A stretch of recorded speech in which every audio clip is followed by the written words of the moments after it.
menjadikan dunia ini bermanfaat bagi Anda, yang menjadikan dunia ini menjadi penghantar untuk menggapai ridha Allah, ketika Anda memahami bahwa dunia ini adalah ciptaan Allah. Pergerakan dunia ini tidak lepas dari unsur saking Allah. Apa yang ada di permukaan bumi ini semuanya adalah dikehendaki Allah, semuanya adalah diciptakan.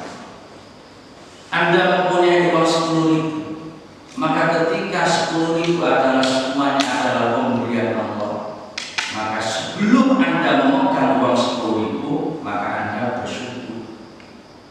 Ketika mempunyai uang 10.000, ya bersyukur. Ketika Anda tidak mempunyai uang 10.000, Anda pasti bersyukur.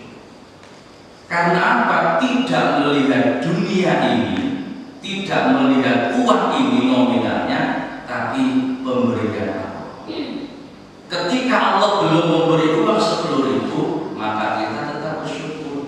Karena Allah tidak memberi uang 10.000, itu tetap pemberian Allah dan keputusan Allah. Ketika Allah memberikan uang 10.000 pun kita bersyukur, karena 10.000 pun itu juga pemberian Allah. Ketika tidak mempunyai uang sama sekali, habis 10.000 pun kita bersyukur, karena habis pun itu juga dikehendaki Allah. Itu kalau orang memahami hakikat ini. Nek kapan nek sing delok iki legi iki pari, ndak ada ujungnya, akan membawa kegelapan. Sebelum pahit itu datang, Anda juga ditentukan sama Allah bahwa itu adalah tidak ada. Kemudian wujud minuman di depan Anda, itu pun juga dikehendaki Allah bahwa air itu ada di depan Anda. Ketika air pun itu hilang di hadapan Anda, itu pun juga dikehendaki oleh Allah. Maka dahulu Asy'astari di dalam maqalahnya, la tandur ila lawan wa khutbahul ma'ani la'allaka taron fasor al-qaum bihadha al-ittibar kulluhum wa innama ana raudajal haqqihi wa dhuhuruhu fi. Jangan pernah Anda itu melihat sesuatu itu dengan casingnya, dengan apa yang Anda lihat di depan Anda. Tapi wa khutbahul ma'ani, ambillah, pandanglah dengan makna yang tersirat di dalamnya, hikmah yang ada di dalamnya, siapa yang ada di belakangnya, siapa semuanya itu yang menentukan. La'allaka taron, niscaya kamu akan bisa mengenali saya, tahu jati diri saya, tahu hakikat saya. Itu kan sering syukur itu kapan oleh keinginan yang tercapai. Mas Adit kepingin tuh motor jazz, ternyata apa yang diinginkan tercapai. Maka ketika itu apa yang dibilang? Alhamdulillah. Tapi ketika keinginan boten tercapai, punya alhamdulillah apa? Besok. Karena Allah melihat zat yang maha pemberi adalah saat keinginan panjenengan tercapai. Allah itu zat yang maha pemberi, zat yang maha kuasa, zat yang maha segalanya. Sebelum Allah menciptakan Anda, Allah adalah zat yang maha kuasa. Setelah menciptakan Anda, Allah zat yang maha kuasa. Setelah Anda pun tiada dari alam dunia ini, Allah juga maha kuasa. Maka tidak ada tendensi kita mensyukuri daripada nikmat Allah setelah kita tahu dan sesuai dengan keinginan kita. Tidak sesuai dengan kita pun itu juga kita syukuri. Saya coba, Allah ketika tidak menjadikan Anda syukur nggak? Syukur bahwa Allah itu adalah tetap zat yang maha kuasa.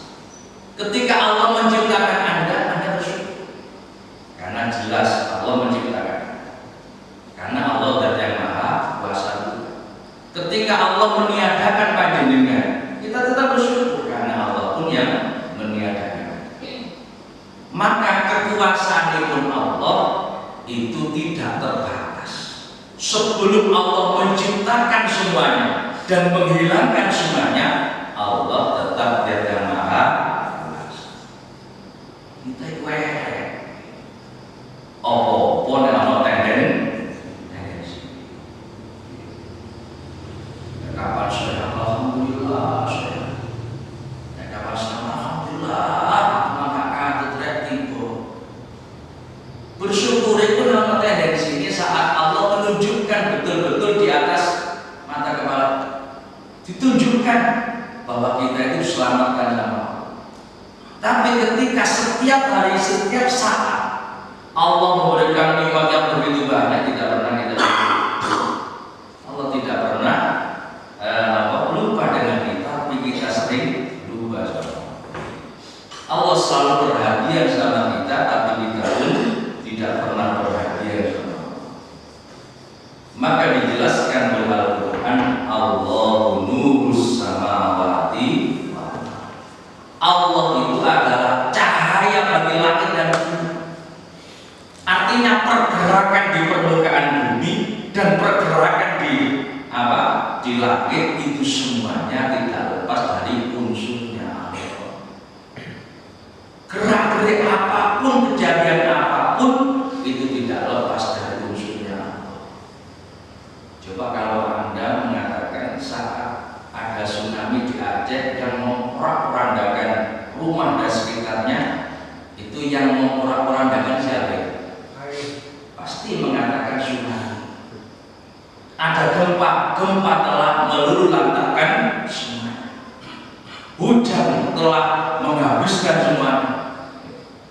Kemudian apapun lah, kita itu mengatakan bahwa air, gempa, kemudian hujan, kemudian longsor itu semuanya yang menyebabkan terjadinya suatu musibah.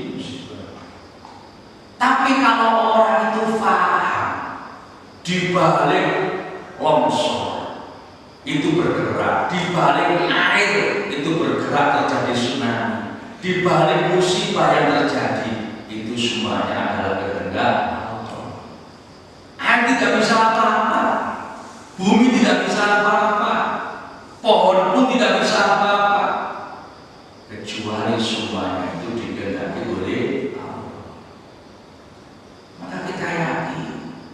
tidak bisa seperti ini dan tidak bisa seperti ini, semuanya adalah dikehendaki oleh Allah. Maka Allah memenuhi ruangan langit dan bumi. Mana tanpa pengawasan Allah? Mana tanpa penglihatan Allah? Mana yang di situ tidak dilihat oleh Allah, tidak disentuh oleh Allah? Semuanya adalah semuanya Allah. Semuanya adalah tidak ada satupun kejadian, tidak ada sesuatu apapun yang ada di permukaan langit dan bumi ini tanpa sentuhan pun. Wa innama ana ruhul haqi Allahu nurus samawati wal ardh. Di dalam Al-Quran Allah pun dawuh qulin duru madza fis samawati. Kita sebenarnya di permukaan bumi ini disuruh berpikir. Jangan hanya sekedar menonton, tapi Anda harus berpikir apa di balik ini semuanya. Kok itu terjadi seperti itu? Kok itu terjadi seperti itu? Apa di balik itu semua? Bukan berarti usaha Anda, upaya Anda, kemudian Allah menjadikan ini betul. Tapi memang Allah berkehendak atas segala sesuatu. Podo-podo dungane tapi hasilnya beda. Podo-podo amine tapi oleh beda. Itu krono amin amin panjenengan apa krana kehendak Allah? Ya coba. Ketika Anda amin bersama dalam satu doa yang sama, itu hasilnya beda. Bahkan ada yang tidak mempunyai hasil sama sekali. Itu karena amin Anda apa karena kehendak Allah? Nasib. Tidak ada yang tidak lepas dari kehendak Allah. Hanya kadang orang menyalahkan itu juga salah. Betul. Kenapa kamu jatuh? Iya ngantuk. Salah ya. Ngantuk hati-hati. Sebenarnya itu Allah menghendaki Anda jatuh itu dong. Masalah urusan Allah karena ngantuk, karena jatuh, itu Allah yang menghendaki. Allah yang memberikan jalan itu semua. Tapi bukan berarti memastikan orang sing ngantuk kemudian jatuh, enggak. Ketika Anda bangkrut jatuh di dalam usaha Anda, terus kemudian katanya mengapa Anda bangkrut? Saya terlena. Sebenarnya bukan terlena, karena Allah menghendaki Anda itu jatuh. Salah satunya penyebabnya kalau sebagian orang mengatakan itu adalah terlena.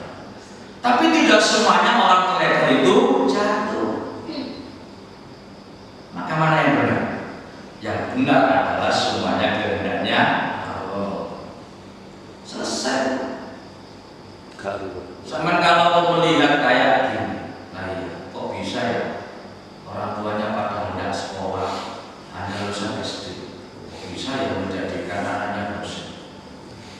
Itu kalau Anda nalar itu ya sulit. Kok bisa ya anaknya jenderal kok tidak bisa menjadikan anaknya perwira? Tapi kalau Anda mengatakan iya memang Allah berkehendak seperti itu, selesai. Apa yang dikehendaki Allah tidak ada yang sulit. Apa yang tidak dikehendaki Allah tidak akan pernah terjadi. Sering kan kita mengatakan sesuatu itu karena gini, karena gini, karena gini. Sebenarnya Allah menghendaki seperti ini. Maka di dalam sisi apapun Allah itu hadir, Allah itu ada, Allah itu berkehendak, Allah itu kuat atas segala. Tidak ada sesuatu yang menghalangi atas kehendak. Tsumma qasaman nas fi syuhudil haqqi ala salasati aqsam. Kemudian di dalam memahami daripada dunia dan seisinya itu manusia dibagi menjadi tiga. Ada manusia secara umum. Apa secara umum? Ingin menikah hukum bibasorihim al-qaul. Sesuatu terjadi karena apa yang dilihat.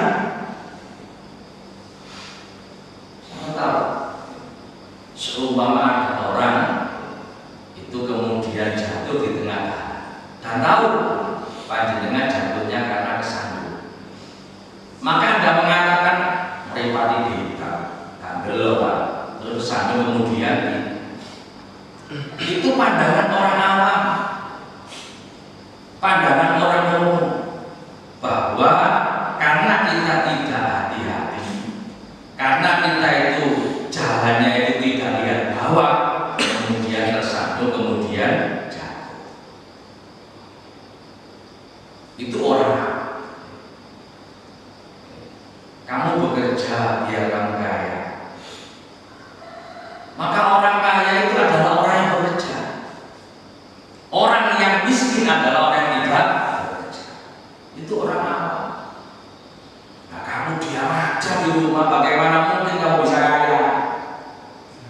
Itu pandangan orang awam.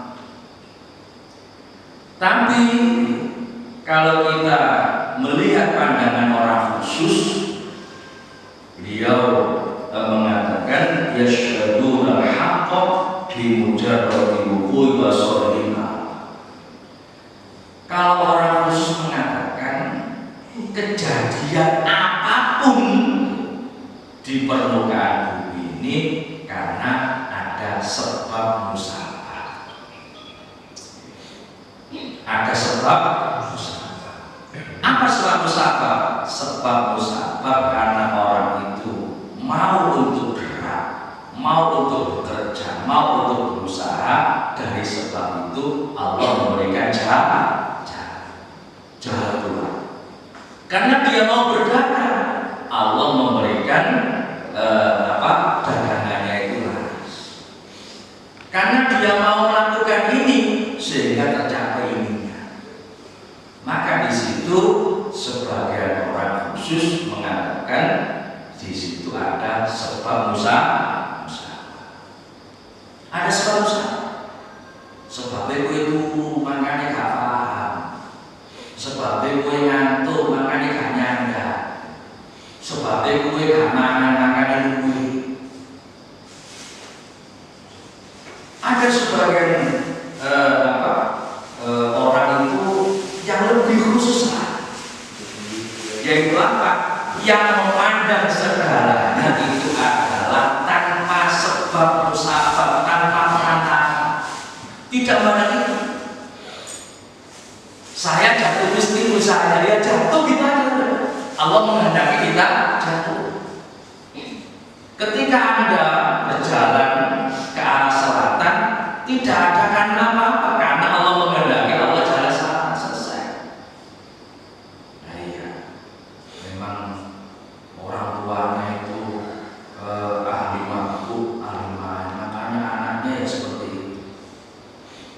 Tapi kalau orang sebagian orang yang khusus itu tidak mana itu, karena Allah menghendaki terhadap seseorang itu jalannya seperti itu, tidak dihubungkan dengan apa-apa. Karena tidak semuanya anaknya orang pemabuk, anaknya pemain itu anaknya seperti orang tuanya, tidak sama. Kadang orang tuanya ahli zikir, tapi anaknya tidak mau. Orang tuanya peminum, anaknya ahli zikir. Mungkin nggak? Tapi kalau Anda terus hubungkan sebab musabab, Anda akan kehabisan akal. Biar ngomong rata dulu nyambut gawe ini mundur, kok iso drama tingkat wae mengoleh anak. Itu kalau Anda hubungan sebab musabab, Anda jualan nyuruh. Maka panjenengan akan memberikan sebuah kesimpulan bahwa wong kerja nyuruh sing kaya ngono bisa duwe masuk, bisa duwe motor. Coba Anda tiru di sini. Mungkin nggak mempunyai rumah bagus, kemudian mobil yang baru, ya mungkin juga. Maka lebih simpel orang yang paling akhir yang mengatakan semuanya itu dikehendaki Allah selesai. Masa kok jatuh, Allah menghendaki jatuh selesai. Kalau saya tidak karena gini ya, kenapa dulu saya gini kepanjangan, ruwet. Gitu. Saya itu menyaksikan anak di luar nikah waktu bilang, anaknya itu anaknya menghafal Al-Quran. Nalar nggak cara sampai? Anaknya ini doang. Tapi anaknya itu menjadi penghafal Al-Quran, mungkin nggak? Nalar nggak? Bagaimana mungkin mestinya anak di luar nikah itu menjadi anak yang tidak bisa diatur, bahkan dan seterusnya. Mengapa kok bisa menghafal? Tapi justru anaknya dari nikah yang sah, kemudian diakadkan dengan orang yang luar biasa, kemudian juga ada biasa. Tapi anaknya, dulu ada segala orang. Itu Anda bilang apa ya? Apa? Selesai. Kalau Anda mengatakan itu semua kehendak Allah, selesai. Keatik ruwet. Makanya saya itu kalau ditanya orang minta amalan agar supaya rezeki saya lancar, saya bingung ini kok tak kayak amalan, diamalkan terus Mario gak lancar. Kira-kira bilang apa? Gondok. Kira-kira berapa? Misu. Kamandi. Amalane gaman. Terus kemudian pindah ke yang lain, diberi amalan. Kemudian apa? Sukses. Bilang apa dia? Sakti. Amalan. Sakti tercapai. Kemudian dia ingin keinginan hajat untuk yang kedua lagi, mengamalkan seperti amalan yang kedua. Gak hasil. Bilang apa? Gak mandi. Saya ini gak mandi. Hilang itu. Maka terus mengejar sampai dia gak ada wujud. Maka kalau Anda mengatakan segala sesuatu kehendak Allah selesai, apapun yang kamu usahakan, apapun yang kamu doakan, kalau Allah berkehendak tidak sesuai dengan usaha kamu, tidak sesuai dengan kamu, kemudian apa yang kamu bilang? Itu ya terserah. Maka sering saya katakan, apa yang menjadi wirid kamu, apa yang menjadi amal kamu, apa yang menjadi sedekah kamu, apa yang menjadi kajian kamu, itu semuanya adalah bentuk pengabdian panjenengan. Karena kecintaan panjenengan sama Allah, karena kerinduan panjenengan sama Allah, karena sayang panjenengan sama Allah, karena Allah itu sayang sama kita. Enak lah, cara sholatnya baca sholawat, karena unsur sholawat itu rindu sama Rasulullah, karena ingin Rasulullah hadir di dalam kehidupan saya. Ketika Anda istighfar ingin memuji Allah, ketika Anda memuji alhamdulillah ingin memuji Allah, ketika Anda berzikir Anda rindu sama Allah. Tidak ada tendensi yang lain. Coba kalau seperti tadi, susah Anda akan dikejar. Ustaz, ini gimana? Gimana kok gak sukses? Sudah saya amalkan, sudah saya istiqomahkan. Ribet urusan ini. Makanya apa yang kamu amalkan, apa yang kamu lakukan, itu semata adalah bentuk kerinduan panjenengan sama Allah, bentuk kecintaan panjenengan sama Allah. Enteng kalau betul. Ketika Anda sudah berdoa, sudah wiridan karena kerinduan Anda dijadikan orang miskin, Anda dijadikan orang jatuh, Anda tetap memuji Allah tambah. Karena munculnya bacaan itu, munculnya wiridan itu karena kerinduan kecintaan. Tiru. Ada panjenengan tendensinya masih ingin ini, ingin itu, supaya hasil ini, hasil itu tadi akan kekecewaan. Justru Anda tidak akan pernah percaya dengan amal itu. Wis gak percaya belas, amal kamu udah beras, kamu sih belas. Akhirnya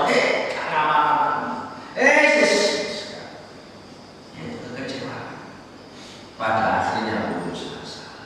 Putus sholat cek lancar kabeh. Sholat awakmu cek dibuka usaha. Ternyata sholat wis ngantuk dibelani. Kok tambah utangnya tambah akeh. Takjian kok tambah munggah. Omah kok tambah diplan iki piye. Pada akhirnya gini, walah sholat pun tambah ruwet, gak usah sholat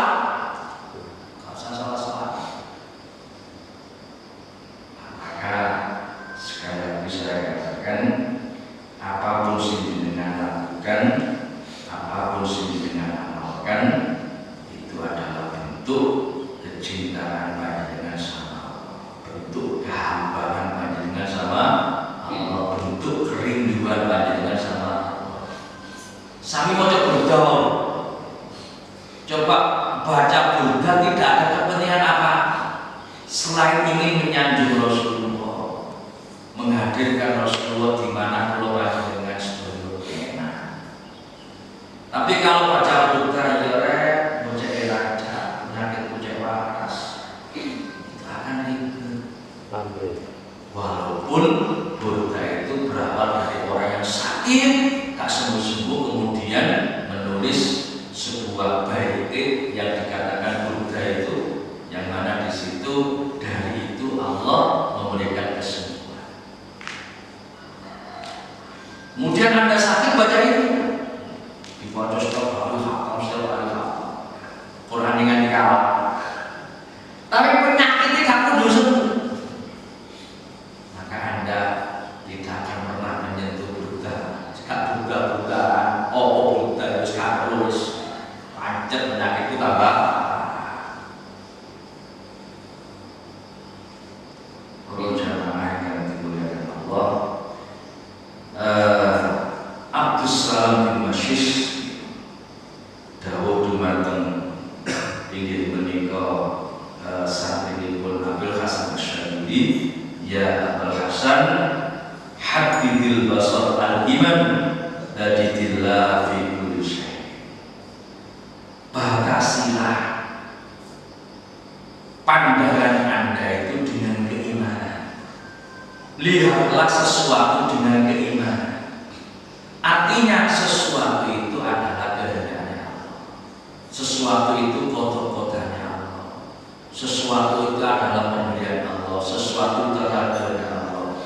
Maka Anda akan menemukan sesuatu keyakinan, menemukan sesuatu yang mestinya Anda harapkan di situ.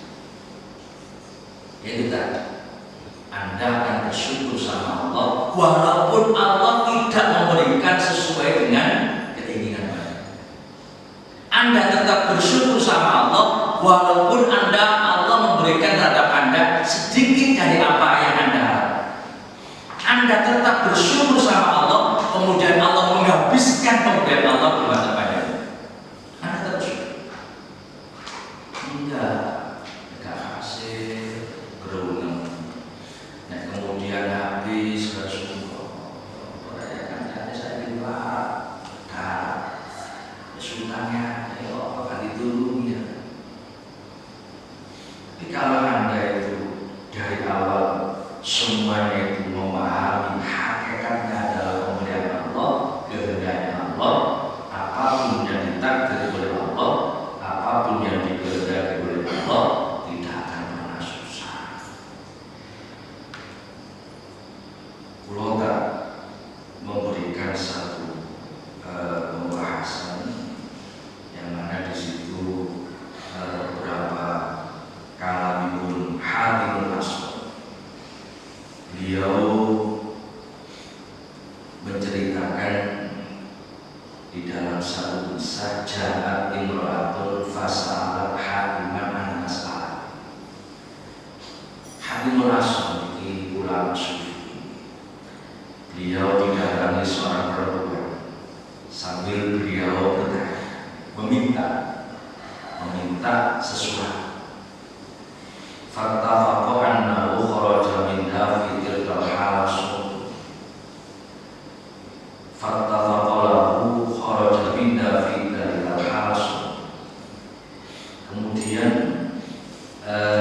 dari seorang perempuan itu keluar itu ya kayak angin dari apa? Dari kemaluan tubuhnya. Kalau Jawa ini.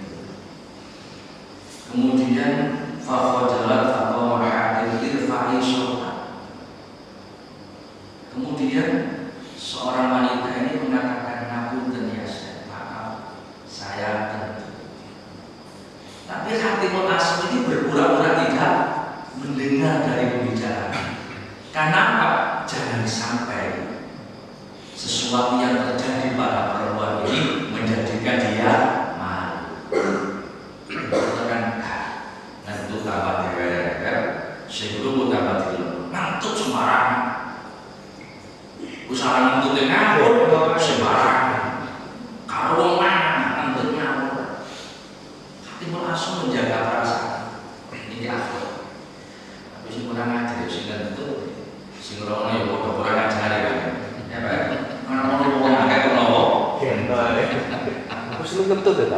Terus mana mau ambune gak karu-karu. Ini seorang perempuan tidak sengaja menutupi malunya. Hatimul Asam ini apa? Mencoba untuk berusaha dia tidak begitu benar. Ketika dia mengatakan apa keraskan, saya nggak begitu dengar apa keraskan, sebenarnya benar. Sehingga rasa malu yang dimiliki oleh seorang perempuan ini akhirnya apa? Hilang. Oh ternyata orang yang saya ajak bicara itu tidak begitu mendengar. Agak dulu. Jawa ini saliwang. Wasu'ila ala ashtari faqala ashtari akibat yawmin bilal afiyata yawmin bilal. Hatimul Asam menantanya ala ashtari, apa yang kamu inginkan di hari ini? Kalau masa dikatakan rumah sakit sama lebih lama Pengen turu enak. Hatimul Asam menantanya ala ashtari, apa yang kamu inginkan hari ini? Hatimul Asam mengatakan ashtari afiyata yawmin bilal. Saya ingin di hari ini sehat 24 jam. Maka panjenengan mungkin mengatakan sehat badan. Hatimul Asam mengatakan saya ingin di hari ini apa? Sehat. Faqila alaisa fil ayyam kullu afiyah. Kemudian katakan apakah di hari ini kau sehat-sehat saja? Dan sebelum-sebelumnya kau sudah sehat. Faqala inna afiyata yaumi alla aqsillah. Sehat menurut saya itu di hari ini saya tidak bermaksiat sama Allah, itu dikatakan sehat. Tidak mau harus bisu, dijauhi wong harus nyotos. Saya ingin di hari ini itu adalah hari yang mana saya tidak pernah melakukan maksiat. Ikut diarani sehat. Kita sehat jasmani ini, tapi gak sehat rohani. Justru maksiat itu disengaja. Nyatanya kok delok Facebook masa, delok status, delok IG, memang disengaja. Kurang padang ya, tak denil, memang sengaja. Orang yang sehat adalah orang yang mana di hari ini tidak pernah bermaksiat sama Allah. Maka kita minta sama Allah di hari ini dan hari berikutnya kita diberi kesehatan sama Allah sehingga terjaga dari segala maksiat.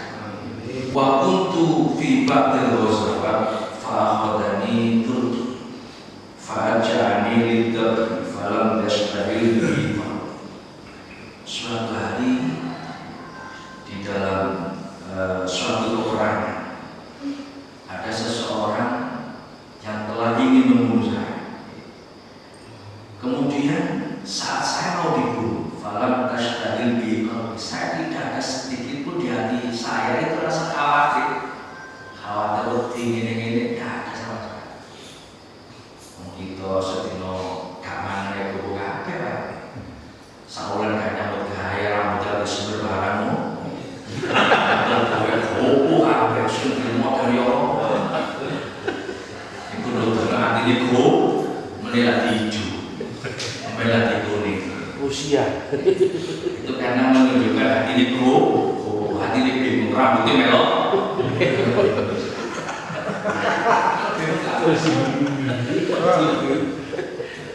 Karena seseorang itu menunjukkan karakter. Kamu sakit buyong. Loh, sudah lucu. Aku mana tahu. Mari ini bisa Rusia. Itu diedit di masa ini. Kau bisa tapi Dibusuk tuh. kederan kabeh bahaya. Semuanya penampilannya sama. Oh, beda sendiri Cok. Kehendak Allah. Luar biasa. Tidak ada yang salah dari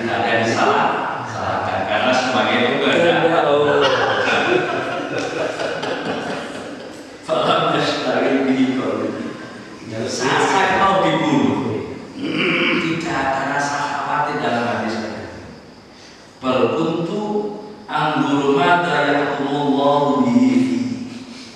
Justru saya berpikir seperti ini, kira-kira apa ya yang dikehendaki Allah terhadap saya. Jadi tidak berpikir takut, waduh aku malu mati, waduh aku malu terjadi.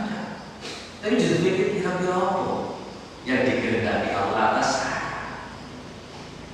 Kok saya mau dibunuh oleh seseorang? Apa kira-kira kartu pengira? Apa hikmah di balik itu? La fabainama huwa yatanawalu sidqin min khufihi lidhabh dan bisa min asrahu faqawalahu wa tarafahu anni faqud. Bahkan seseorang yang membunuh saya ini sudah mengangkat apa? Pedangnya. Karena Allah mentakdirkan justru orang ini tertimpa bebatuan, kemudian orang yang mau membunuh ini mati. Matinya itu bukan karena apa? Karena tertimpa bebatuan saja. Itu tadi. Apa kehendak Allah terhadap saya? Apa rencana Allah terhadap saya? Kalau kita kan berpikir, waduh mati mana? Waduh apa yang mana cilok? Justru hati merasa enggak. Apa kehendak Allah setelah ini? Akhirnya kehendaknya Allah di luar pemikiran manusia. Justru orang yang mau membunuh itu mati. Matinya karena tidak Hatimul Asam tidak melawan, tapi karena Allah menghendaki hati itu jatuh menimpa dia, menjadikan dia. Nah, jangan khawatir dengan rencana Allah itu justru rencana yang lebih baik. Kita aja sebelumnya sudah suudul, sudah punya prasangka yang jelek. Kayak ini tadi kan pasti kita mengatakan waduh mati ya, cilaka. Berarti kita dari awal sudah prasangka buruk sama. Kita mati dibunuh orang. Allah mematikan kita dalam kondisi di tangan seseorang. Sudah ingin saat kita diberi Allah usaha kita jatuh, kita sudah berdiri sama Tuhan. Waduh, entah, dari awal sudah diksi kok. Coba kalau kita mengambil hikmah daripada itu, apa kehendak Allah dari setelah saja? Apa rencana Allah yang dikehendaki pada saya? Mungkin Allah akan menjadikan kita di luar daripada umumnya pemikiran manusia. Sebentar, Hatimul Asam justru tidak mati terbunuh, justru orang yang membunuh tertimpa bebatuan sehingga meninggal. Yang terakhir, wa man dakhala fi madhabin hadza falyaj'al fi nafsi arba'ati salihin. Maka orang yang mengikuti jalan sufi seperti saya, Hatimul Asam, jalan pun siji wa orang itu bisa hatinya bercahaya, bisa mengenal Allah, itu seringlah perut Anda itu lapar. Ojo mikir wonten itu, ojo mikir wonten itu, ojo mikir apa warung itu, tapi berusaha perut kamu kosong. Karena dalam kekosongan perutmu itu Allah membuka cahayanya kepada kita. Itu terbalik. Kenapa Anda kok melentuk hati apa-apa? Nggak bisa mikir, sebenarnya itu juga salah juga. Salah juga. Sebenarnya di luar daripada kita apa itu, justru Allah memberikan energi lain di luar kemampuan manusia itu sendiri. Yang nomor dua, ihtimal ada minal khalq. Sing betah nempet nalika disakiti orang, dibegal orang lain, ditipu orang lain, kemudian digoroy orang lain. Kita apa? Kita berusaha untuk bersabar dari itu semua. Karena itu tadi, kita punya pemikiran Allah mempunyai rencana lain apa yang dikehendaki oleh Allah sekarang. Kemudian sing nomor 3 al amal al khalis bi khalafatillah. Nek nglakoni apa wae aja tendensi apa sing ojo kromongin, ojo kromongin orang. Itu tadi apa yang Anda lakukan karena kerinduan Anda sama Allah, karena kecintaan panjenengan sama Allah. Yang terakhir ingin menikah terkhulqa ba'dha ala ba'dhin. Jadi membuang kepentingan, membuang sesuatu yang menjadikan hati kita itu tertutupi dengan nafsu. Mudah-mudahan apa yang menjadi kajian pada hari ini disertai dari Allah Subhanahu wa Ta'ala. Amin. Dan ilmu yang manfaat. Amin. Mudah-mudahan segala bentuk doa kita, amal kita semua menjadikan Allah sayang pada kita. Amin. Kepada kita. Allahumma sholli al-Fatihah. Bismillahirrahmanirrahim. Ya Masyaallah mustaqim. Allah salli wa sallim ala sayyidina Muhammad wa alihi wa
Subhanallahumma wa bihamdika